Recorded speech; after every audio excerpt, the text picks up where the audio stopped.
أعوذ بالله من الشيطان الرجيم. بسم الله الرحمن الرحيم. ألف لام ميم. ذلك الكتاب لا ريب فيه هدى للمتقين الذين يؤمنون بالغيب ويقيمون الصلاة ومما رزقناهم ينفقون والذين يؤمنون بما أنزل إليك وما أنزل من قبلك وبالآخرة هم يوقنون أولئك على هدى من ربهم وأولئك هم المفلحون. إن الذين كفروا سواء عليهم أأنذرتهم أم لم تنذرهم لا يؤمنون. ختم الله على قلوبهم وعلى سمعهم وعلى أبصارهم غشاوة ولهم عذاب عظيم. ومن الناس من يقول آمنا بالله وباليوم الآخر وما هم بمؤمنين يخادعون الله والذين آمنوا وما يخدعون إلا أنفسهم وما يشعرون. في قلوبهم مرض فزادهم الله مرضا ولهم عذاب أليم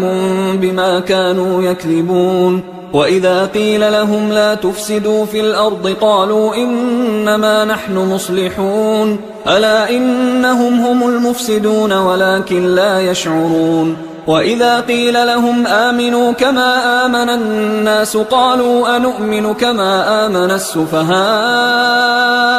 ألا إنهم هم السفهاء ولكن لا يعلمون. وإذا لقوا الذين آمنوا قالوا آمنا وإذا خلوا إلى شياطينهم قالوا إنا معكم إنما نحن مستهزئون. الله يستهزئ بهم ويمدهم في طغيانهم يعمهون. أولئك الذين اشتروا الضلالة بالهدى فما ربحت تجارتهم وما كانوا مهتدين. مثلهم كمثل الذي استوقد نارا فلما أضاءت ما حوله ذهب الله بنورهم وتركهم في ظلمات لا يبصرون. صم بكم عمي فهم لا يرجعون. أو كصيب من السماء فيه ظلمات ورعد وبرق يجعلون أصابعهم في آذانهم من الصواعق حذر الموت والله محيط بالكافرين. يكاد البرق يخطف أبصارهم كلما أضاء لهم مشوا فيه وإذا أظلم عليهم قاموا ولو شاء الله لذهب بسمعهم وأبصارهم إن الله على كل شيء قدير. يا أيها الناس اعبدوا ربكم الذي خلقكم والذين من قبلكم لعلكم تتقون الذي جعل لكم الأرض فراشا والسماء بناء وأنزل من السماء ماء فأخرج به من الثمرات رزقا لكم فلا تجعلوا لله أندادا وأنتم تعلمون. وإن كنتم في ريب مما نزلنا على عبدنا فأتوا بسورة من مثله وادعوا شهداءكم من دون الله إن كنتم صادقين فإن لم تفعلوا ولن تفعلوا فاتقوا النار التي وقودها الناس والحجارة أعدت للكافرين. وبشر الذين آمنوا وعملوا الصالحات أن لهم جنات تجري من تحتها الأنهار كلما رزقوا منها من ثمرة رزقا قالوا هذا الذي رزقنا من قبل وأتوا به متشابها ولهم فيها أزواج مطهرة وهم فيها خالدون. إن الله لا يستحيي أن يضرب مثلا ما بعوضة فما فوقها فأما الذين آمنوا فيعلمون أنه الحق من ربهم وأما الذين كفروا فيقولون ماذا أراد الله بهذا مثلا يضل به كثيرا ويهدي به كثيرا وما يضل به إلا الفاسقين الذين ينقضون عهد الله من بعد ميثاقه ويقطعون ما أمر الله به أن يوصل ويفسدون في الأرض أولئك هم الخاسرون. كيف تكفرون بالله وكنتم أمواتا فأحياكم ثم يميتكم ثم يحييكم ثم إليه ترجعون. هو الذي خلق لكم ما في الأرض جميعا ثم استوى إلى السماء فسواهن 7 سماوات وهو بكل شيء عليم. وإذ قال ربك للملائكة إني جاعل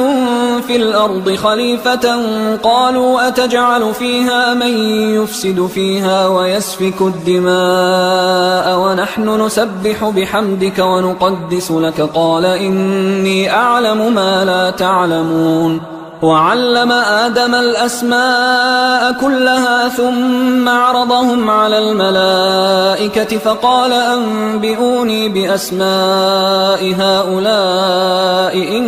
كنتم صادقين. قالوا سبحانك لا علم لنا إلا ما علمتنا إنك أنت العليم الحكيم. قال يا آدم أنبئهم بأسمائهم فلما أنبأهم بأسمائهم قال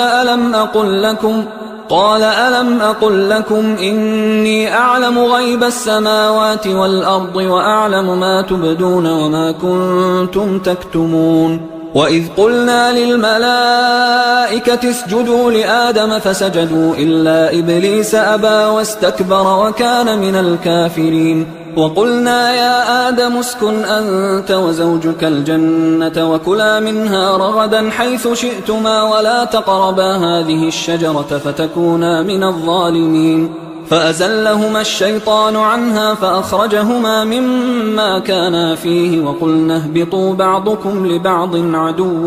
ولكم في الأرض مستقر ومتاع إلى حين. فتلقى آدم من ربه كلمات فتاب عليه إنه هو التواب الرحيم. قلنا اهبطوا منها جميعا فإما يأتينكم مني هدى فمن تبع هداي فلا خوف عليهم ولا هم يحزنون. والذين كفروا وكذبوا بآياتنا أولئك أصحاب النار هم فيها خالدون. يا بني إسرائيل اذكروا نعمتي التي أنعمت عليكم وأوفوا بعهدي أوف بعهدكم وإياي فارهبون. وآمنوا بما أنزلت مصدقا لما معكم ولا تكونوا أول كافر به ولا تشتروا بآياتي ثمنا قليلا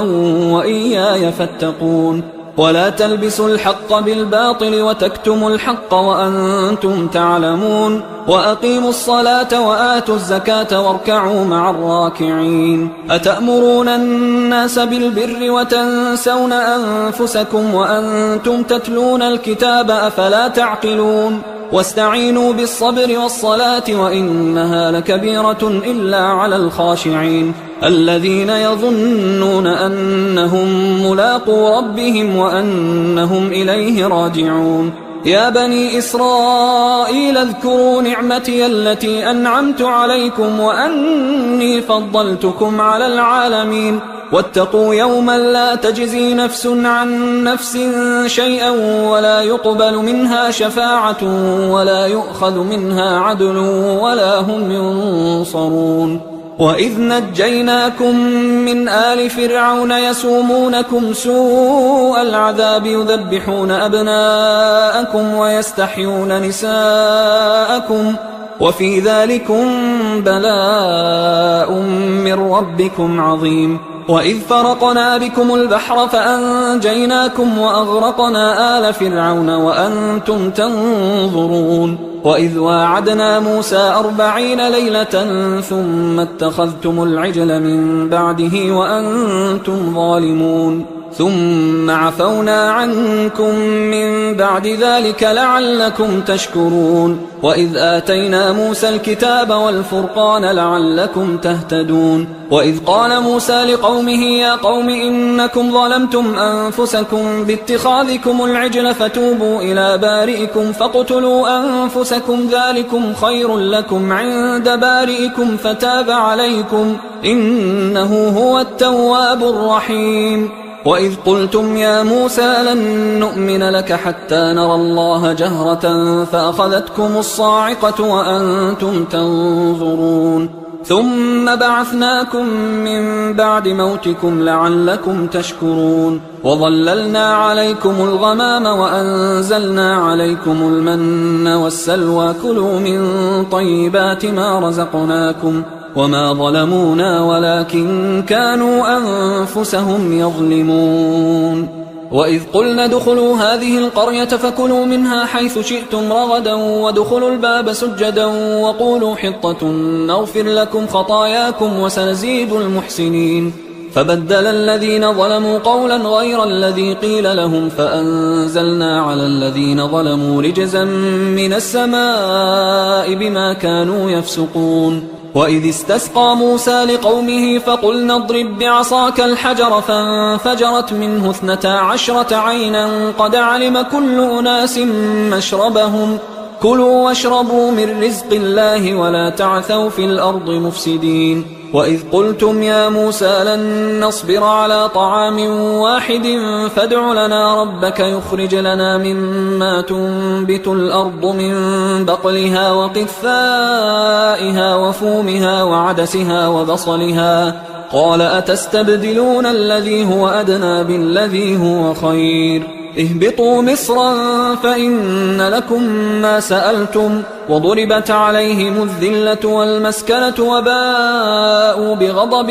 من الله ذلك بأنهم كانوا يكفرون بآيات الله ويقتلون النبيين بغير الحق ذلك بما عصوا وكانوا يعتدون إن الذين آمنوا والذين هادوا والنصارى والصابئين من آمن بالله واليوم الآخر وعمل صالحا فلهم أجرهم عند ربهم ولا خوف عليهم ولا هم يحزنون وإذ أخذنا ميثاقكم ورفعنا فوقكم الطور خذوا ما آتيناكم بقوة واذكروا ما فيه لعلكم تتقون ثم توليتم من بعد ذلك فلولا فضل الله عليكم ورحمته لكنتم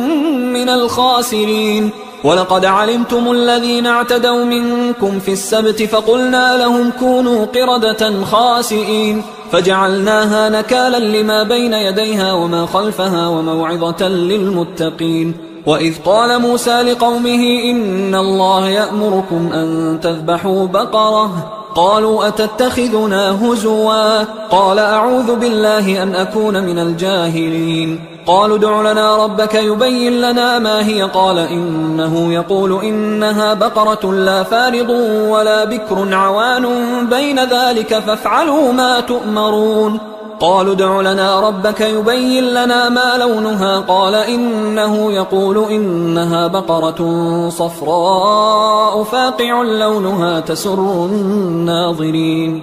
قالوا ادع لنا ربك يبين لنا ما هي إن البقرة شابه علينا وإنا إن شاء الله لمهتدون قال إنه يقول إنها بقرة لا ذلول تثير الأرض ولا تسقي الحرث مسلمة لا شية فيها قالوا الآن جئت بالحق فذبحوها وما كادوا يفعلون وإذ قتلتم نفسا فادارأتم فيها والله مخرج ما كنتم تكتمون فقلنا اضربوه ببعضها كذلك يحيي الله الموتى ويريكم آياته لعلكم تعقلون ثم قست قلوبكم من بعد ذلك فهي كالحجارة أو أشد قسوة وإن من الحجارة لما يتفجر منه الأنهار وإن منها لما يشقق فيخرج منه الماء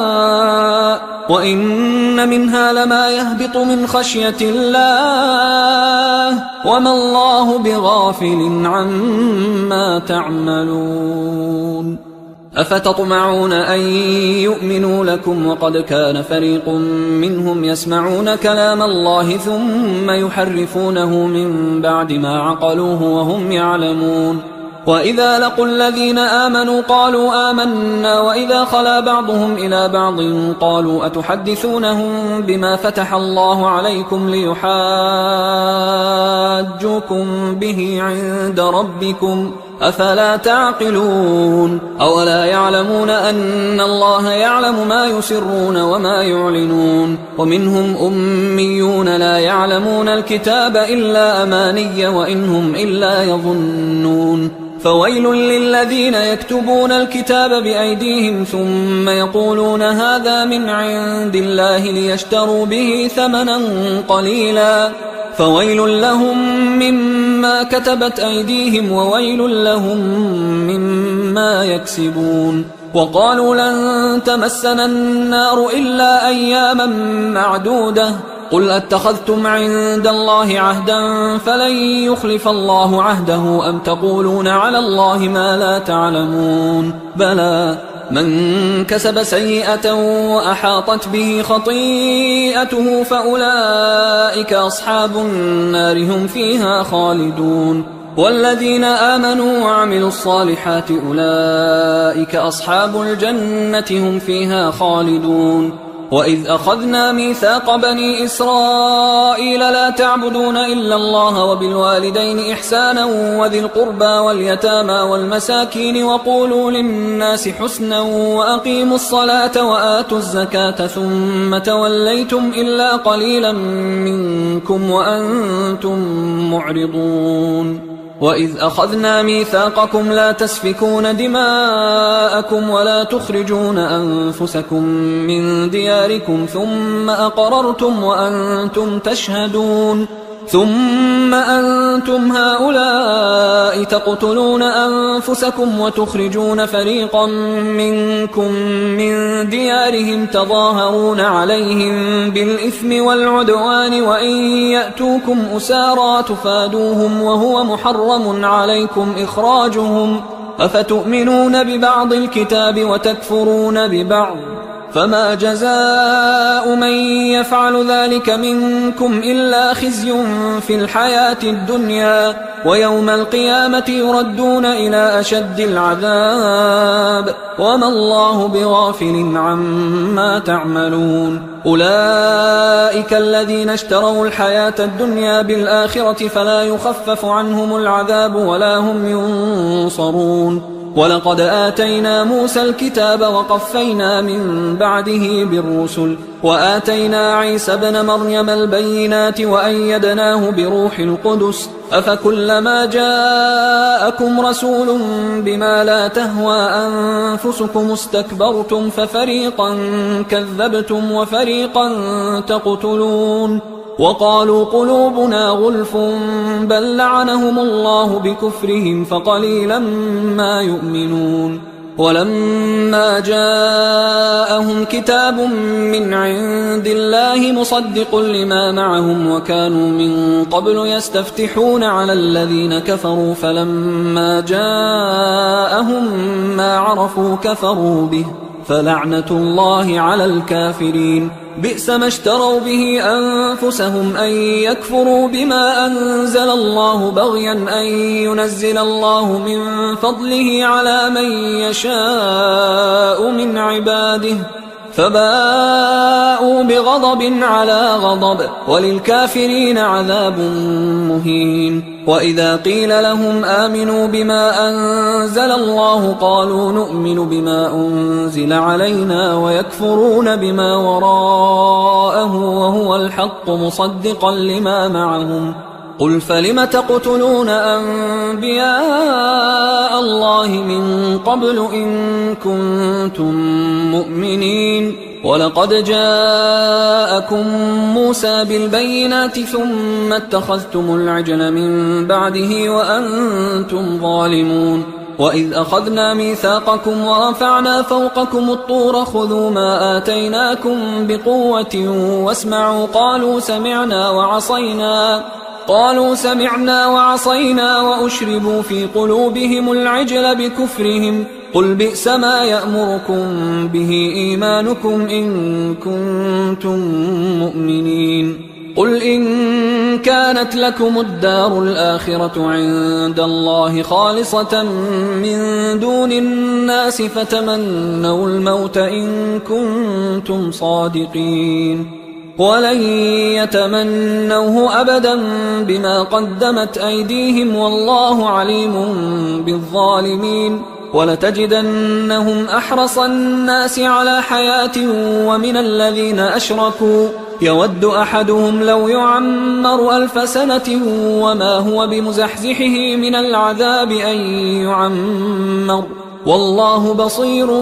بما يعملون قل من كان عدوا لجبريل فإنه نزله على قلبك بإذن الله مصدقا لما بين يديه وهدى وبشرى للمؤمنين من كان عدوا لله وملائكته ورسله وجبريل وميكال فإن الله عدو للكافرين ولقد أنزلنا إليك آيات بينات وما يكفر بها إلا الفاسقون أوكلما عاهدوا عهدا نبذه فريق منهم بل أكثرهم لا يؤمنون ولما جاءهم رسول من عند الله مصدق لما معهم نبذ فريق من الذين أوتوا الكتاب كتاب الله وراء ظهورهم كأنهم لا يعلمون واتبعوا ما تتلو الشياطين على ملك سليمان وما كفر سليمان ولكن الشياطين كفروا يعلمون الناس السحر وما أنزل على الملكين ببابل هاروت وماروت وما يعلمان من أحد حتى يقولا إنما نحن فتنة فلا تكفر فيتعلمون منهما ما يفرقون به بين المرء وزوجه وما هم بضارين به من أحد إلا بإذن الله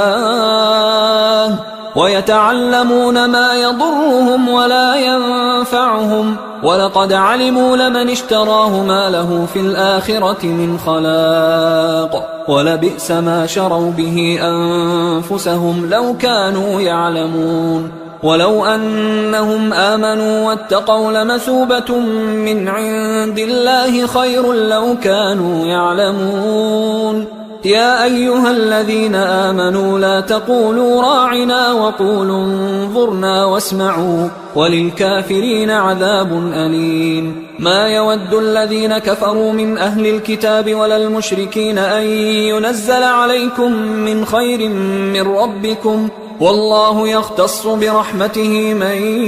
يشاء والله ذو الفضل العظيم ما ننسخ من آية أو ننسها نأت بخير منها أو مثلها ألم تعلم أن الله على كل شيء قدير ألم تعلم أن الله له ملك السماوات والأرض وما لكم من دون الله من ولي ولا نصير أم تريدون أن تسألوا رسولكم كما سئل موسى من قبل ومن يتبدل الكفر بالإيمان فقد ضل سواء السبيل ود كثير من أهل الكتاب لو يردونكم من بعد إيمانكم كفارا حسدا من عند أنفسهم من بعد ما تبين لهم الحق فاعفوا واصفحوا حتى يأتي الله بأمره إن الله على كل شيء قدير وأقيموا الصلاة وآتوا الزكاة وما تقدموا لأنفسكم من خير تجدوه عند الله إن الله بما تعملون بصير وقالوا لن يدخل الجنة إلا من كان هودا أو نصارى تلك أمانيهم قل هاتوا برهانكم إن كنتم صادقين بلى من أسلم وجهه لله وهو محسن فله أجره عند ربه ولا خوف عليهم ولا هم يحزنون وقالت اليهود ليست النصارى على شيء وقالت النصارى ليست اليهود على شيء وهم يتلون الكتاب كذلك قال الذين لا يعلمون مثل قولهم فالله يحكم بينهم يوم القيامة فيما كانوا فيه يختلفون ومن أظلم ممن منع مساجد الله أن يذكر فيها اسمه وسعى في خرابها أولئك ما كان لهم أن يدخلوها إلا خائفين لهم في الدنيا خزي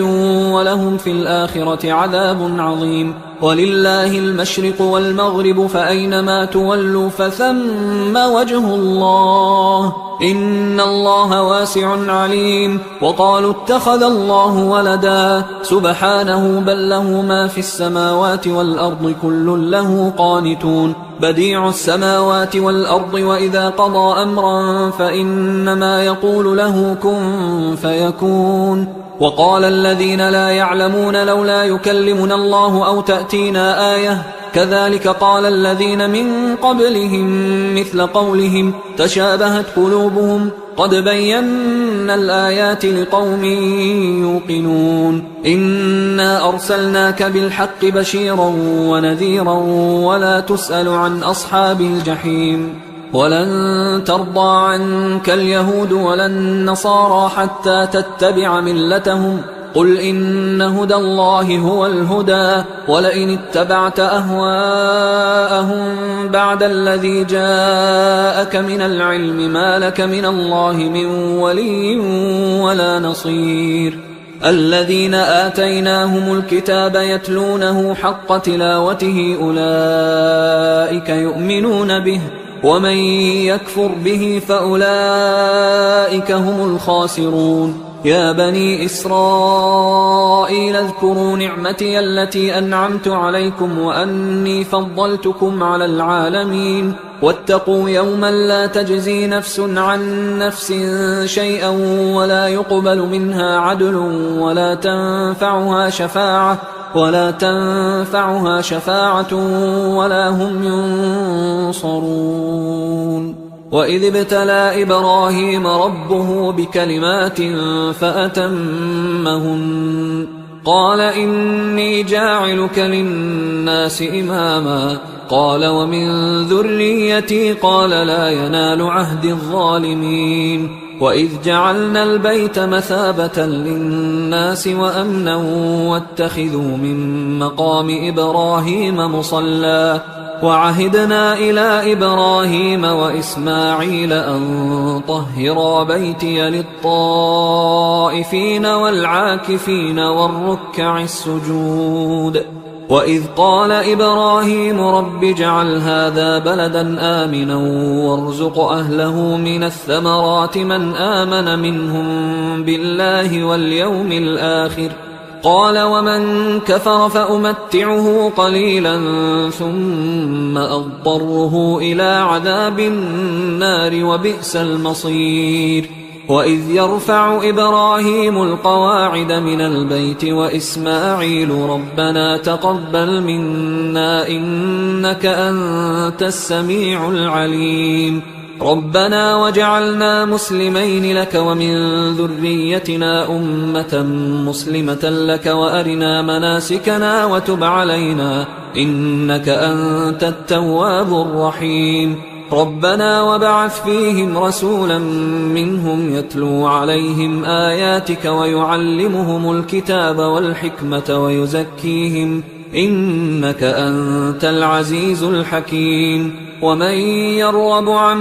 ملة إبراهيم إلا من سفه نفسه ولقد اصطفيناه في الدنيا وإنه في الآخرة لمن الصالحين إذ قال له ربه أسلم قال أسلمت لرب العالمين. ووصى بها إبراهيم بنيه ويعقوب يا بني إن الله اصطفى لكم الدين فلا تموتن إلا وأنتم مسلمون. أم كنتم شهداء إذ حضر يعقوب الموت إذ قال لبنيه ما تعبدون من بعدي قالوا نعبد إلهك وإله آبائك إبراهيم وإسماعيل وإسحاق إلها واحدا ونحن له مسلمون. تلك أمة قد خلت لها ما كسبت ولكم ما كسبتم ولا تسألون عما كانوا يعملون. وقالوا كونوا هودا أو نصارى تهتدوا قل بل ملة إبراهيم حنيفا وما كان من المشركين. قولوا آمنا بالله وما أنزل إلينا وما أنزل إلى إبراهيم وإسماعيل وإسحاق ويعقوب والأسباط وما أوتي موسى وعيسى وما أوتي النبيون من ربهم لا نفرق بين أحد منهم ونحن له مسلمون. فإن آمنوا بمثل ما آمنتم به فقد اهتدوا وإن تولوا فإنما هم في شقاق فسيكفيكهم الله وهو السميع العليم. صبغة الله ومن أحسن من الله صبغة ونحن له عابدون. قل أتحاجوننا في الله وهو ربنا وربكم ولنا أعمالنا ولكم أعمالكم ونحن له مخلصون. أم تقولون إن إبراهيم وإسماعيل وإسحاق ويعقوب والأسباط كانوا هودا أو نصارى قل أأنتم أعلم أم الله ومن أظلم ممن كتم شهادة عنده من الله وما الله بغافل عما تعملون. تلك أمة قد خلت لها ما كسبت ولكم ما كسبتم ولا تسألون عما كانوا يعملون. سيقول السفهاء من الناس ما ولاهم عن قبلتهم التي كانوا عليها قل لله المشرق والمغرب يهدي من يشاء إلى صراط مستقيم. وكذلك جعلناكم أمة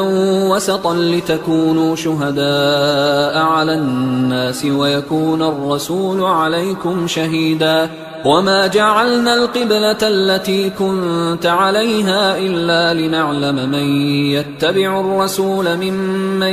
ينقلب على عقبيه وإن كانت لكبيرة إلا على الذين هدى الله وما كان الله ليضيع إيمانكم إن الله بالناس لرؤوف رحيم. قد نرى تقلب وجهك في السماء فلنولينك قبلة ترضاها فول وجهك شطر المسجد الحرام وحيث ما كنتم فولوا وجوهكم شطره وإن الذين أوتوا الكتاب ليعلمون أنه الحق من ربهم وما الله بغافل عما يعملون. ولئن أتيت الذين أوتوا الكتاب بكل آية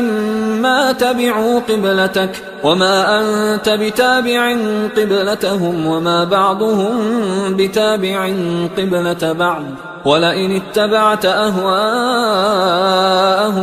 من بعد ما جاءك من العلم إنك إذا لمن الظالمين. الذين آتيناهم الكتاب يعرفونه كما يعرفون أبناءهم وإن فريقا منهم ليكتمون الحق وهم يعلمون الحق من ربك فلا تكونن من الممترين ولكل وجهة هو موليها فاستبقوا الخيرات أينما تكونوا يأت بكم الله جميعا إن الله على كل شيء قدير ومن حيث خرجت فول وجهك شطر المسجد الحرام وإنه للحق من ربك وما الله بغافل عما تعملون ومن حيث خرجت فول وجهك شطر المسجد الحرام وحيث ما كنتم فولوا وجوهكم شطره لئلا يكون للناس عليكم حجة إلا الذين ظلموا منهم فلا تخشوهم واخشوني ولأتم نعمتي عليكم ولعلكم تهتدون كما أرسلنا فيكم رسولا منكم يتلو عليكم آياتنا ويزكيكم ويعلمكم الكتاب والحكمة ويعلمكم ما لم تكونوا تعلمون فاذكروني أذكركم واشكروا لي ولا تكفرون يا أيها الذين آمنوا استعينوا بالصبر والصلاة إن الله مع الصابرين ولا تقولوا لمن يقتل في سبيل الله أموات بل أحياء ولكن لا تشعرون ولنبلونكم بشيء من الخوف والجوع ونقص من الأموال والأنفس والثمرات وبشر الصابرين الذين إذا أصابتهم مصيبة قالوا إنا لله وإنا إليه راجعون أولئك عليهم صلوات من ربهم ورحمة وأولئك هم المهتدون إن الصفا والمروة من شعائر الله فمن حج البيت أو اعتمر فلا جناح عليه أن يطوف بهما ومن تطوع خيرا فإن الله شاكر عليم إن الذين يكتمون ما أنزلنا من البينات والهدى من بعد ما بيناه للناس في الكتاب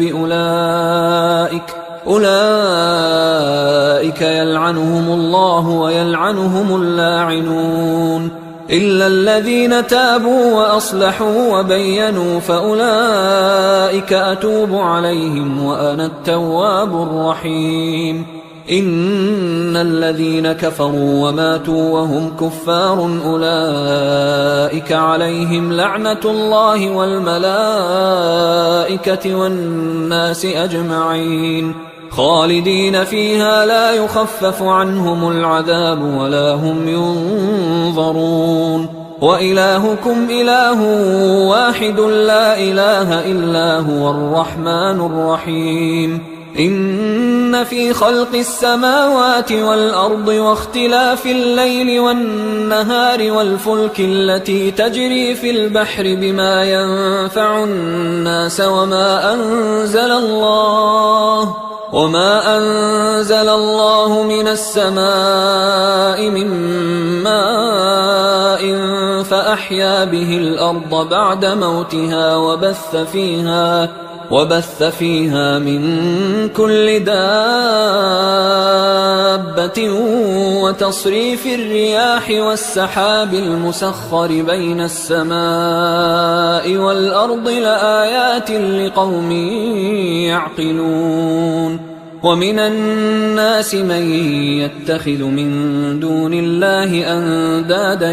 يحبونهم كحب الله والذين آمنوا أشد حبا لله ولو يرى الذين ظلموا إذ يرون العذاب أن القوة لله جميعا وأن الله شديد العذاب إذ تبرأ الذين اتبعوا من الذين اتبعوا ورأوا العذاب وتقطعت بهم الأسباب وقال الذين اتبعوا لو أن لنا كرة فنتبرأ منهم كما تبرأوا منا كذلك يريهم الله أعمالهم حسرات عليهم وما هم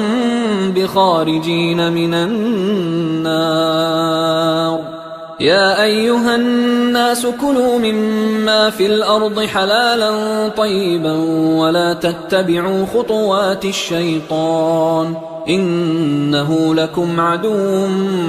مبين. إنما يأمركم بالسوء والفحشاء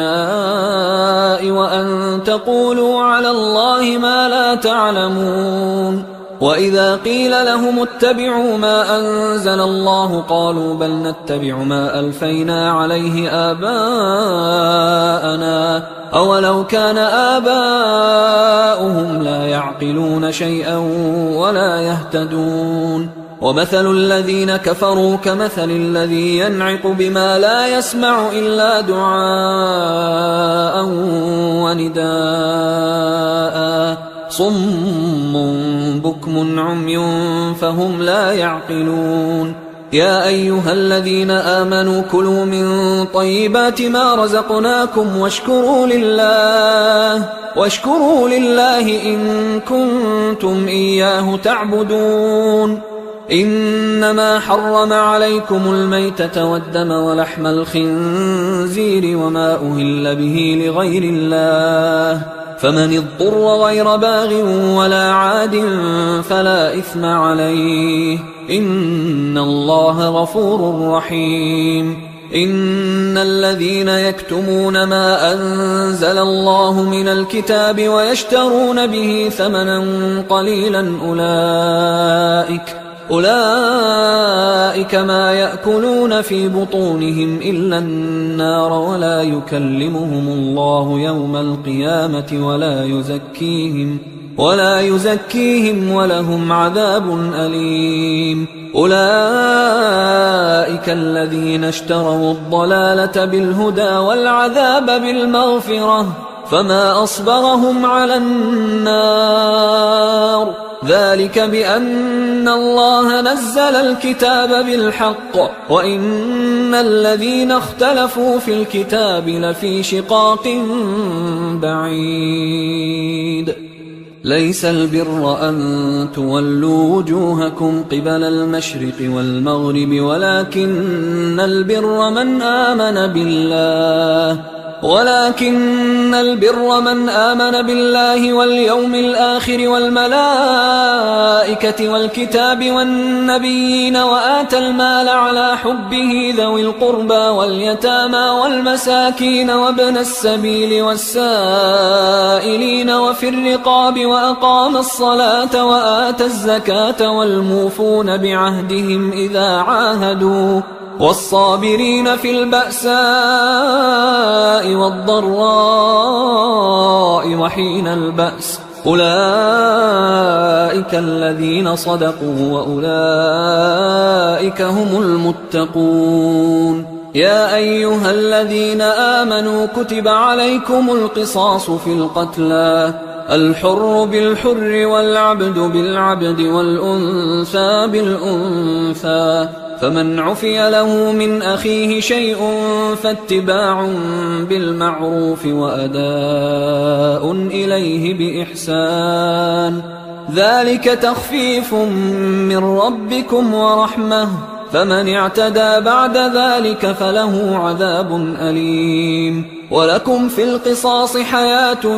يا أولي الألباب لعلكم تتقون. كتب عليكم إذا حضر أحدكم الموت إن ترك خيرا الوصية للوالدين والأقربين بالمعروف حقا على المتقين فمن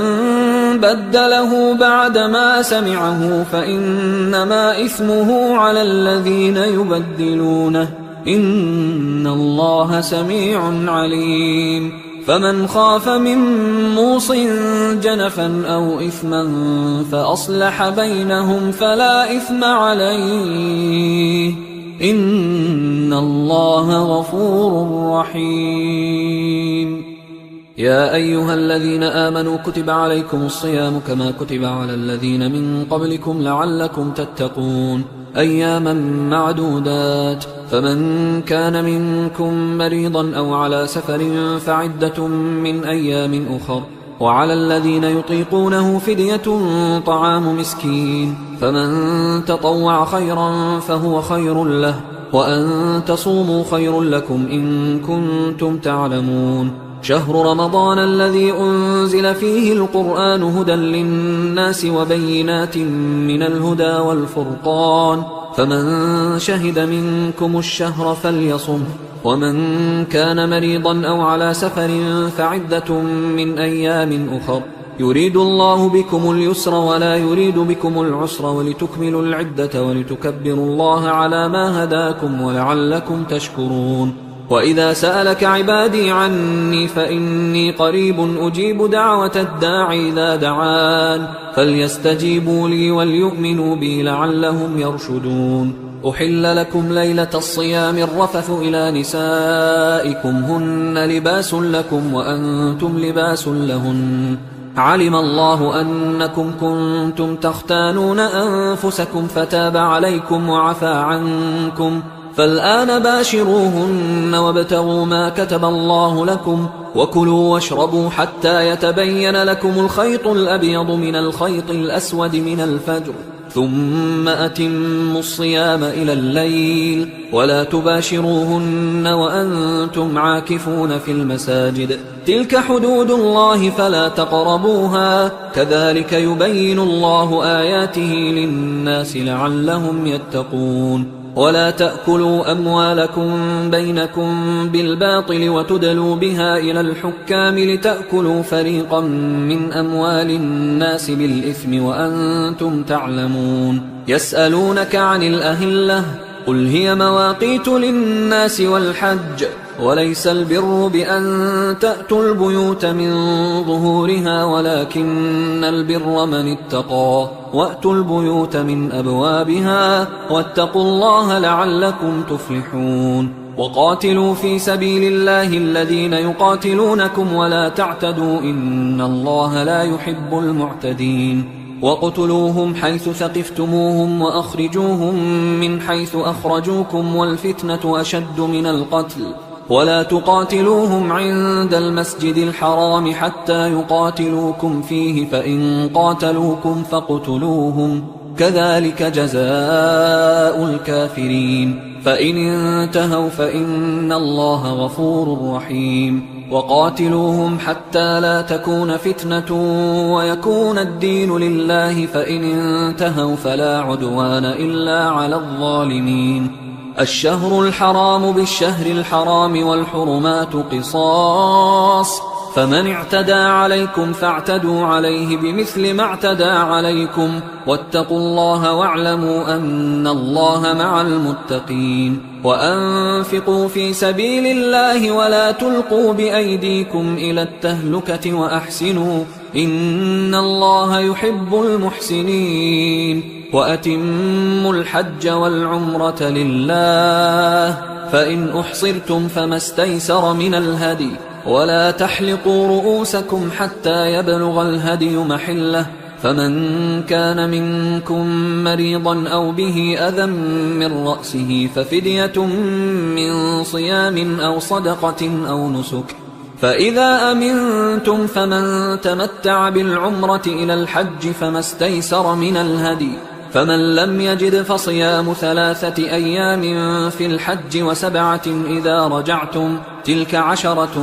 كاملة، ذلك لمن لم يكن أهله حاضر المسجد الحرام. واتقوا الله واعلموا أن الله شديد العقاب. الحج أشهر معلومات، فمن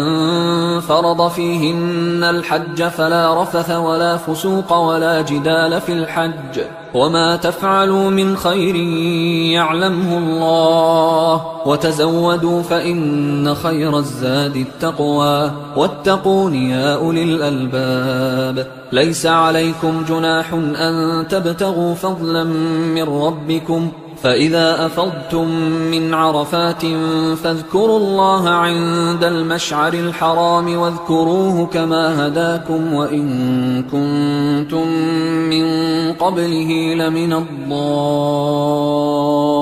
الضالين. ثم أفيضوا من حيث أفاض الناس واستغفروا الله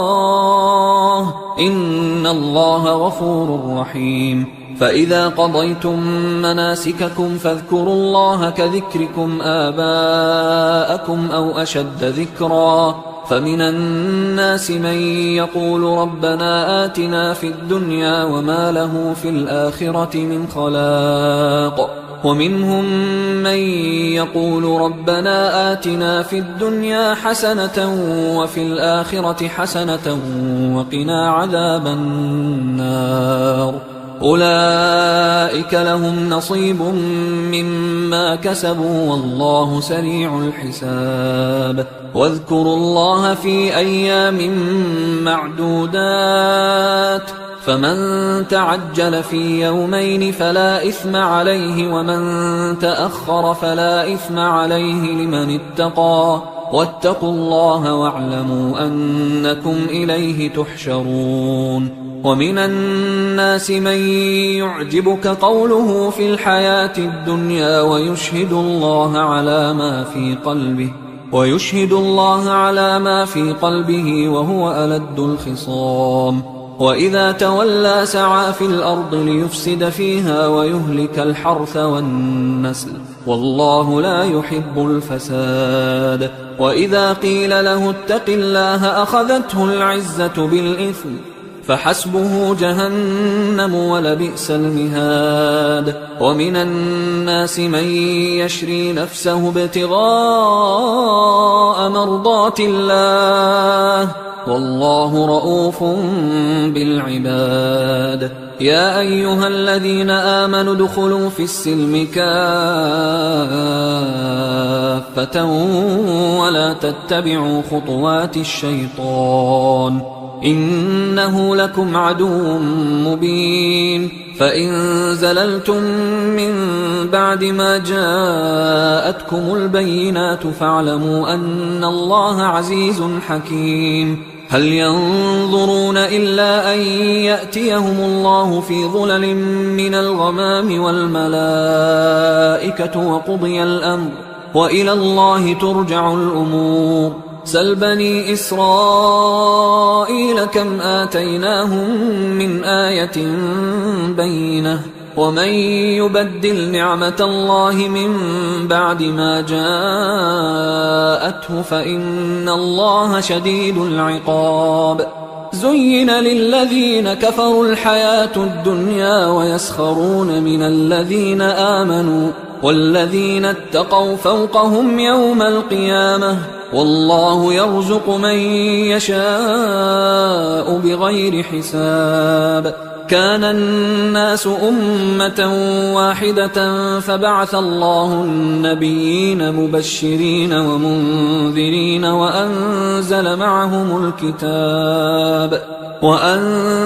معهم الكتاب بالحق ليحكم بين الناس فيما اختلفوا فيه وما اختلف فيه إلا الذين أوتوه من بعد ما جاءتهم البينات بغيا بينهم فهدى الله الذين آمنوا لما اختلفوا فيه من الحق بإذنه والله يهدي من يشاء إلى صراط مستقيم. أم حسبتم أن تدخلوا الجنة ولما يأتكم مثل الذين خلوا من قبلكم مستهم البأساء والضراء وزلزلوا حتى يقول الرسول والذين آمنوا معه متى نصر الله ألا إن نصر الله قريب يسألونك ماذا ينفقون قل ما أنفقتم من خير فللوالدين والأقربين واليتامى والمساكين وابن السبيل وما تفعلوا من خير فإن الله به عليم كتب عليكم القتال وهو كره لكم وعسى أن تكرهوا شيئا وهو خير لكم وعسى أن تحبوا شيئا وهو شر لكم والله يعلم وأنتم لا تعلمون يسألونك عن الشهر الحرام قتال فيه قل قتال فيه كبير وصد عن سبيل الله وكفر به والمسجد الحرام وإخراج أهله منه أكبر عند الله والفتنة أكبر من القتل ولا يزالون يقاتلونكم حتى يردوكم عن دينكم إن استطاعوا ومن يرتدد منكم عن دينه فيمت وهو كافر فأولئك حبطت أعمالهم في الدنيا والآخرة وأولئك أصحاب النار هم فيها خالدون إن الذين آمنوا والذين هاجروا وجاهدوا في سبيل الله أولئك يرجون رحمة الله والله غفور رحيم يسألونك عن الخمر والميسر قل فيهما إثم كبير ومنافع للناس وإثمهما أكبر من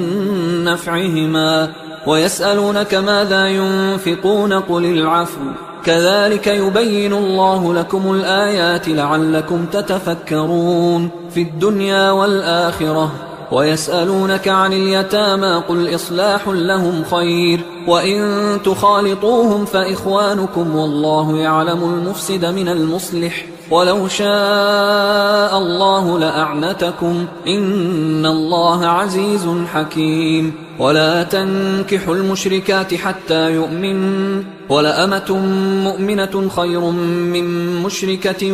ولو أعجبتكم ولا تنكحوا المشركين حتى يؤمنوا ولعبد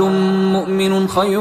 من مشرك ولو أعجبكم أولئك يدعون إلى النار والله يدعو إلى الجنة والمغفرة بإذنه ويبين آياته للناس لعلهم يتذكرون ويسألونك عن المحيض قل هو أذى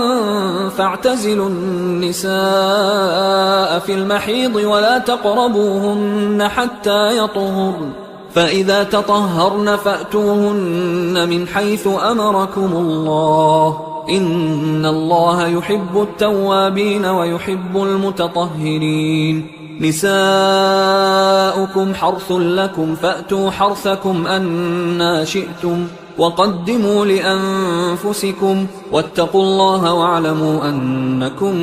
ملاقوه وبشر المؤمنين ولا تجعلوا الله عرضة لأيمانكم أن تبروا وتتقوا وتصلحوا بين الناس والله سميع عليم لا يؤاخذكم الله باللغو في أيمانكم ولكن يؤاخذكم بما كسبت قلوبكم والله غفور حليم للذين يؤلون من نسائهم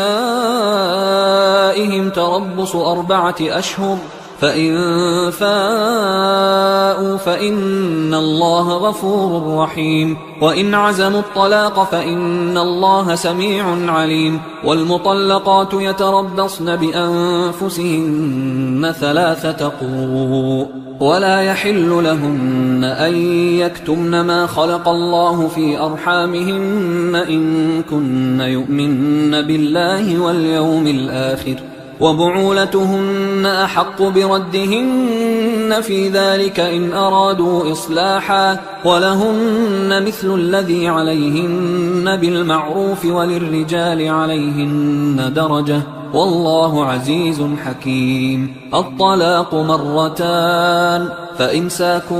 بمعروف أو تسريح بإحسان ولا يحل لكم أن تأخذوا مما آتيتموهن شيئا إلا أن يخافا ألا يقيما حدود الله فإن خفتم ألا يقيما حدود الله فلا جناح عليهما فيما افتدت به، تلك حدود الله فلا تعتدوها، ومن يتعد حدود الله فأولئك هم الظالمون. فإن طلقها فلا تحل له من بعد حتى تنكح زوجا غيره، فإن طلقها فلا جناح عليهما أن يتراجعا إن ظنا أن يقيما حدود الله، وتلك حدود الله يبينها لقوم يعلمون. وإذا طلقتم النساء فبلغن أجلهن فأمسكوهن بمعروف أو سرحوهن بمعروف، ولا تمسكوهن ضرارا لتعتدوا، ومن يفعل ذلك فقد ظلم نفسه. ولا تتخذوا آيات الله هزوا، واذكروا نعمة الله عليكم وما أنزل عليكم من الكتاب والحكمة يعظكم به، واتقوا الله واعلموا أن الله بكل شيء عليم. وإذا طلقتم النساء فبلغن أجلهن فلا تعضلوهن أن ينكحن أزواجهن إذا تراضوا بينهم بالمعروف، ذلك يوعظ به من كان منكم يؤمن بالله واليوم الآخر، ذلكم أزكى لكم وأطهر، والله يعلم وأنتم لا تعلمون. والوالدات يرضعن أولادهن حولين كاملين لمن أراد أن يتم الرضاعة، وعلى المولود له رزقهن وكسوتهن بالمعروف، لا تكلف نفس إلا وسعها، لا تضار والدة بولدها ولا مولود له بولده، وعلى الوارث مثل ذلك، فإن أرادا فصالا عن تراض منهما وتشاور فلا جناح عليهما. وإن أردتم أن تسترضعوا أولادكم فلا جناح عليكم إذا سلمتم ما آتيتم بالمعروف، واتقوا الله واعلموا أن الله بما تعملون بصير. والذين يتوفون منكم ويذرون أزواجا يتربصن بأنفسهن 4 أشهر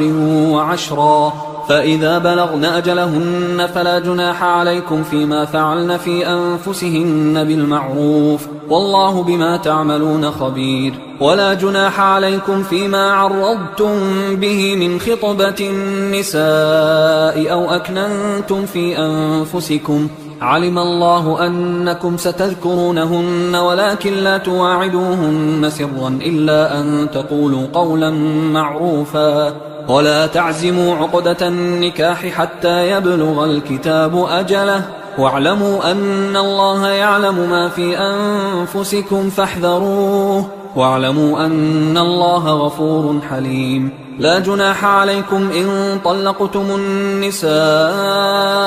ما لم تمسوهن أو تفرضوا لهن فريضة، ومتعوهن على الموسع قدره وعلى المقتر قدره متاعا بالمعروف حقا على المحسنين. وإن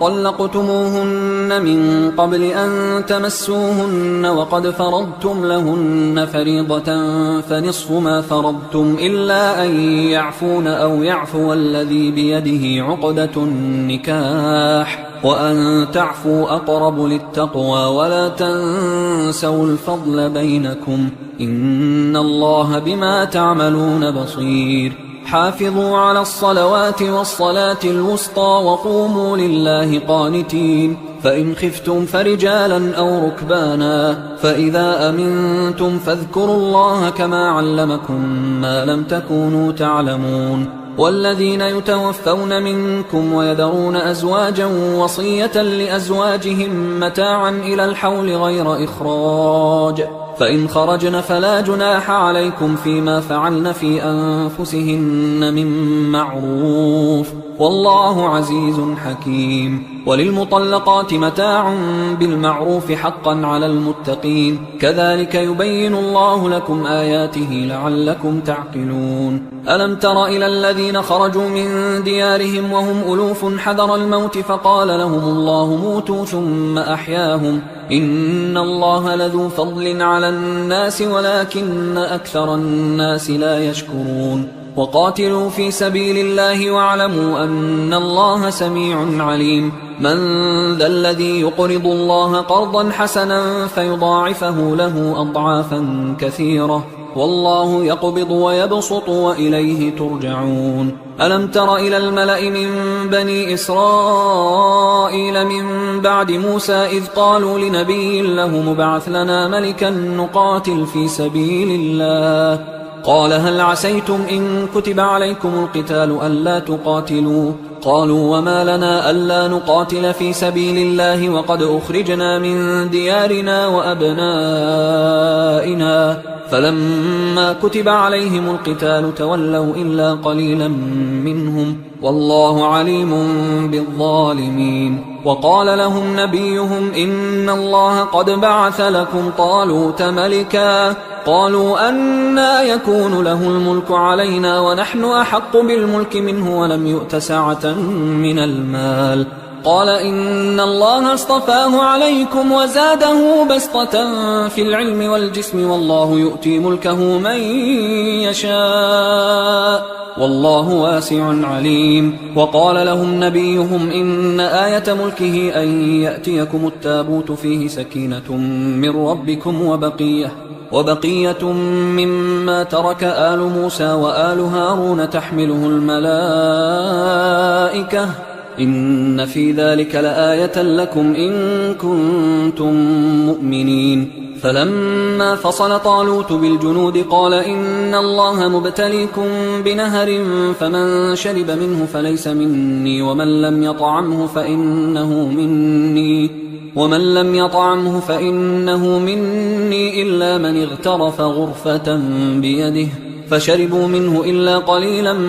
منهم فلما جاوزه هو والذين آمنوا معه قالوا لا طاقة لنا اليوم بجالوت وجنوده قال الذين يظنون أنهم ملاقوا الله كم من فئة قليلة غلبت فئة كثيرة بإذن الله والله مع الصابرين ولما برزوا لجالوت وجنوده قالوا ربنا أفرغ علينا صبرا وثبت أقدامنا وانصرنا على القوم الكافرين فهزموهم بإذن الله وقتل داود جالوت وآتاه الله الملك والحكمة وعلمه مما يشاء ولولا دفع الله الناس بعضهم ببعض لفسدت الأرض ولكن الله ذو فضل على العالمين تلك آيات الله نتلوها عليك بالحق وإنك لمن المرسلين تلك الرسل فضلنا بعضهم على بعض منهم من كلم الله ورفع بعضهم درجات وآتينا عيسى ابن مريم البينات وأيدناه بروح القدس ولو شاء الله ما اقتتل الذين من بعدهم من بعد ما جاءتهم البينات ولكن اختلفوا فمنهم من آمن ومنهم من كفر ولو شاء الله ما اقتتلوا ولكن الله يفعل ما يريد يا أيها الذين آمنوا أنفقوا مما رزقناكم من قبل أن يأتي يوم لا بيع فيه ولا خلة ولا شفاعة والكافرون هم الظالمون الله لا إله إلا هو الحي القيوم لا تأخذه سنة ولا نوم له ما في السماوات وما في الأرض من ذا الذي يشفع عنده إلا بإذنه يعلم ما بين أيديهم وما خلفهم ولا يحيطون بشيء من علمه إلا بما شاء وسع كرسيه السماوات والأرض ولا يؤوده حفظهما وهو العلي العظيم لا إكراه في الدين قد تبين الرشد من الغي فمن يكفر بالطاغوت ويؤمن بالله فقد استمسك بالعروة الوثقى لا انفصام لها والله سميع عليم الله ولي الذين آمنوا يخرجهم من الظلمات إلى النور والذين كفروا أولياؤهم الطاغوت يخرجونهم من النور إلى الظلمات أولئك أصحاب النار هم فيها خالدون. ألم تر إلى الذي حاج إبراهيم في ربه أن آتاه الله الملك إذ قال إبراهيم ربي الذي يحيي ويميت قال أنا أحيي وأميت. قال إبراهيم فإن الله يأتي بالشمس من المشرق فأت بها من المغرب فبهت الذي كفر والله لا يهدي القوم الظالمين. أو كالذي مر على قرية وهي خاوية على عروشها قال أنى يحيي هذه الله بعد موتها فأماته الله 100 عام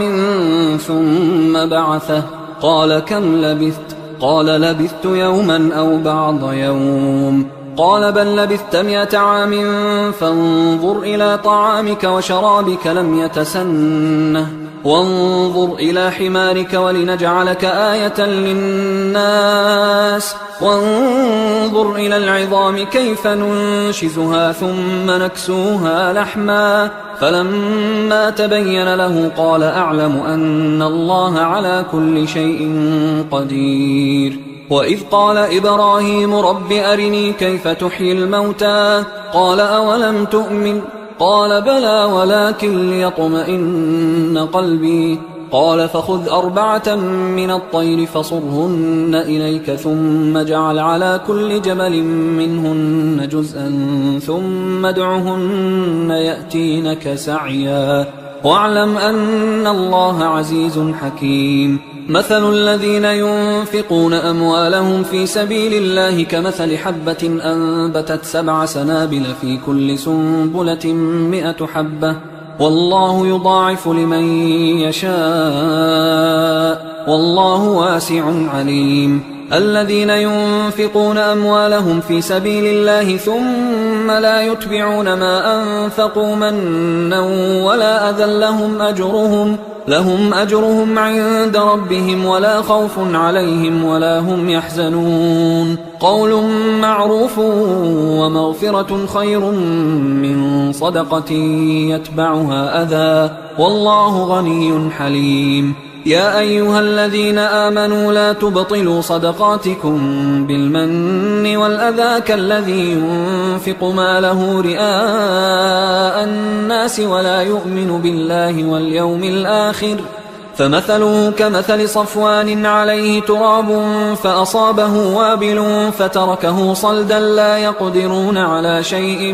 مما كسبوا والله لا يهدي القوم الكافرين. ومثل الذين ينفقون أموالهم ابتغاء مرضات الله وتثبيتا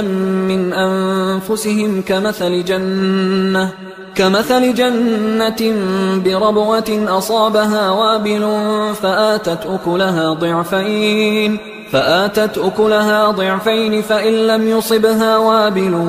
فطل والله بما تعملون بصير. أيود أحدكم أن تكون له جنة من نخيل وأعناب تجري من تحتها الأنهار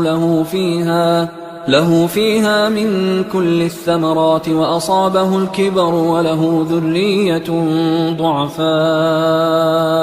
وله ذرية ضعفاء فأصابها إعصار فيه نار فاحترقت كذلك يبين الله لكم الآيات لعلكم تتفكرون. يا أيها الذين آمنوا أنفقوا من طيبات ما كسبتم ومما أخرجنا لكم من الأرض ولا تيمموا الخبيث منه تنفقون ولستم بآخذيه إلا أن تغمضوا فيه واعلموا أن الله غني حميد. الشيطان يعدكم الفقر ويأمركم بالفحشاء والله يعدكم مغفرة منه وفضلا والله واسع عليم. يؤتي الحكمة من يشاء ومن يؤت الحكمة فقد أوتي خيرا كثيرا وما يذكر إلا أولو الألباب. وما أنفقتم من نفقة أو نذرتم من نذر فإن الله يعلمه وما للظالمين من أنصار إن تبدوا الصدقات فنعما هي وإن تخفوها وتؤتوها الفقراء فهو خير لكم ويكفر عنكم من سيئاتكم والله بما تعملون خبير ليس عليك هداهم ولكن الله يهدي من يشاء وما تنفقوا من خير فلأنفسكم وما تنفقون إلا ابتغاء وجه الله وما تنفقوا من خير يوفى إليكم وأنتم لا تظلمون للفقراء الذين أحصروا في سبيل الله لا يستطيعون ضربا في الأرض يحسبهم الجاهل أغنياء من التعفف تعرفهم بسيماهم لا يسألون الناس إلحافا وما تنفقوا من خير فإن الله به عليم الذين ينفقون أموالهم بالليل والنهار سرا وعلانية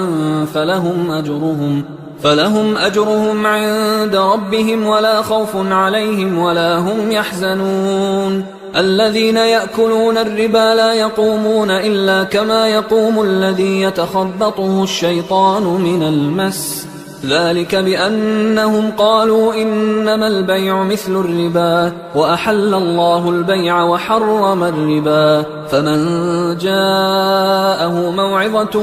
من ربه فانتهى فله ما سلف وأمره إلى الله ومن عاد فأولئك أصحاب النار هم فيها خالدون يمحق الله الربا ويربي الصدقات والله لا يحب كل كفار أثيم إن الذين آمنوا وعملوا الصالحات وأقاموا الصلاة وآتوا الزكاة لهم أجرهم عند ربهم ولا خوف عليهم ولا هم يحزنون يا أيها الذين آمنوا اتقوا الله وذروا ما بقي من الربا إن كنتم مؤمنين فإن لم تفعلوا فأذنوا بحرب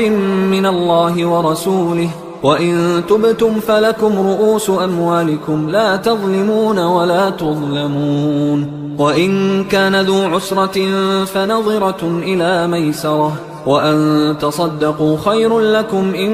كنتم تعلمون واتقوا يوما ترجعون فيه إلى الله ثم توفى كل نفس ما كسبت وهم لا يظلمون يا أيها الذين آمنوا إذا تداينتم بدين إلى أجل مسمى فاكتبوه وليكتب بينكم كاتب بالعدل ولا يأب كاتب أن يكتب كما علمه الله فليكتب وليملل الذي عليه الحق وليتق الله ربه ولا يبخس منه شيئا فإن كان الذي عليه الحق سفيها أو ضعيفا أو لا يستطيع أن يمله فليملل وليه بالعدل واستشهدوا شهيدين من رجالكم فإن لم يكونا رجلين فرجل وامرأتان ممن ترضون من الشهداء أن تضل إحداهما فتذكر إحداهما الأخرى ولا يأبى الشهداء إذا ما دعوا ولا تسأموا أن تكتبوه صغيرا أو كبيرا إلى أجله ذلكم أقسط عند الله وأقوم للشهادة وأدنى أن لا ترتابوا إلا أن تكون تجارة حاضرة تديرونها بينكم فليس عليكم جناح ألا تكتبوها وأشهدوا إذا تبايعتم ولا يضار كاتب ولا شهيد وإن تفعلوا فإنه فسوق بكم واتقوا الله ويعلمكم الله والله بكل شيء عليم وإن كنتم على سفر ولم تجدوا كاتبا فرهان مقبوضة، فإن أمن بعضكم بعضا فليؤدي الذي اؤتمن أمانته وليتق الله ربه ولا تكتموا الشهادة، ومن يكتمها فإنه آثم